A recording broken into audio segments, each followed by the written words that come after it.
हे बच्चों, क्या तुमने कभी सोचा है कि एक छोटा सा पिस्सू कैसे बड़ी मुसीबत बन सकता है? ये कहानी एक छोटे से पिस्सू की है जिसने पूरे गांव की जिंदगी बदल दी। चलो, आज मैं तुम्हें एक ऐसी ही कहानी सुनाता हूँ जो बहुत पुरानी है। ये कहानी हमें सिखाती है कि छोटी छोटी चीजें भी कितनी महत्वपूर्ण हो सकती हैं। एक समय की बात है, एक छोटे से गांव में लोग बहुत खुश रहते थे। वहां की जिंदगी बहुत ही शांतिपूर्ण और सुखद थी। बच्चे खेलते थे, व्यापारी बाजार में सामान बेचते थे और सब अपने काम में व्यस्त रहते थे। हर कोई अपने जीवन में मस्त था, लेकिन किसी को नहीं पता था कि एक छोटा सा पिस्सू सब कुछ बदलने वाला है। यह पिस्सू एक अदृश्य खतरा लेकर आया था। एक दिन एक बड़ा सा जहाज दूर देश से आया। उसमें मसाले और कपड़े थे। यह जहाज व्यापार के लिए आया था, लेकिन इसके साथ कुछ और भी आया। लेकिन जहाज के साथ कुछ बिन बुलाए मेहमान भी आ गए, चूहे। ये चूहे अपने साथ एक बड़ा खतरा लेकर आए थे। ये चूहे अपने साथ छोटे छोटे पिस्सू लेकर आए थे। और पता है क्या? इन पिस्सुओं में यर्सिनिया पेस्टिस नामक एक खतरनाक कीटाणु था, जिससे प्लेग नामक एक भयानक बीमारी होती थी। ये बीमारी बहुत तेजी से फैलती थी। पहले तो किसी को कुछ अजीब नहीं लगा।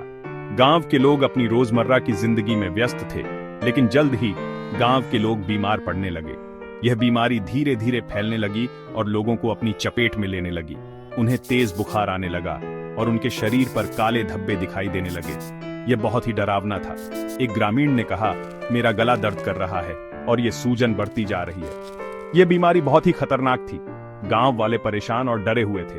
उन्हें समझ नहीं आ रहा था कि यह सब क्यों हो रहा है। उन्हें समझ नहीं आ रहा था कि ऐसा क्यों हो रहा है। यह बीमारी कहां से आई और कैसे फैल रही है, यह किसी को नहीं पता था। उन्हें क्या पता था, ये पिस्सू चूहों से कूदकर इंसानों को काट रहे हैं और उन कीटाणुओं को फैला रहे हैं। यह एक अदृश्य दुश्मन था। चूहे हर जगह थे, घरों में, बाजारों में और यहाँ तक कि खाने के गोदामों में भी। यह स्थिति बहुत ही गंभीर हो गई थी। जहाँ जहाँ चूहे और पिस्सू जाते, बीमारी फैल जाती। यह बीमारी बहुत तेजी से फैल रही थी और गांव के लोग इससे बहुत परेशान थे। गांव वालों ने चूहों को भगाने की कोशिश की, लेकिन वो हर जगह थे। चूहे बहुत ही चालाक थे और उन्हें पकड़ना बहुत मुश्किल था। ग्रामीण डरे हुए थे और कहने लगे, हमें कुछ करना होगा। ये बीमारी हमारे पूरे गांव को खत्म कर देगी। हमें इसका समाधान ढूंढना होगा। धीरे धीरे गांव वालों को बीमारी समझ आने लगी। उन्होंने महसूस किया कि यह बीमारी चूहों और पिस्सुओं के कारण फैल रही है।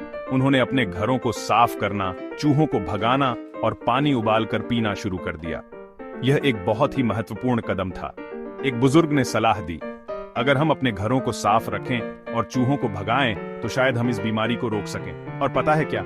यह सलाह बहुत ही कारगर साबित हुई। यह तरीका काम कर गया। धीरे धीरे गांव फिर से साफ और खुशहाल हो गया।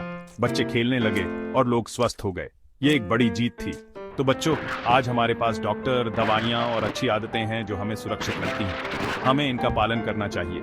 हमेशा अपने हाथ धोना और चीजों को साफ रखना याद रखें। यह बहुत ही महत्वपूर्ण है, क्योंकि साफ सफाई ही सबसे अच्छी दवा है। यह हमें बीमारियों से बचाती है और हमें स्वस्थ रखती है। देखने के लिए धन्यवाद और ऐसी ही और मजेदार कहानियों के लिए लाइक और सब्सक्राइब करना ना भूलें। Bye bye. अगली बार फिर मिलेंगे एक नई कहानी के साथ।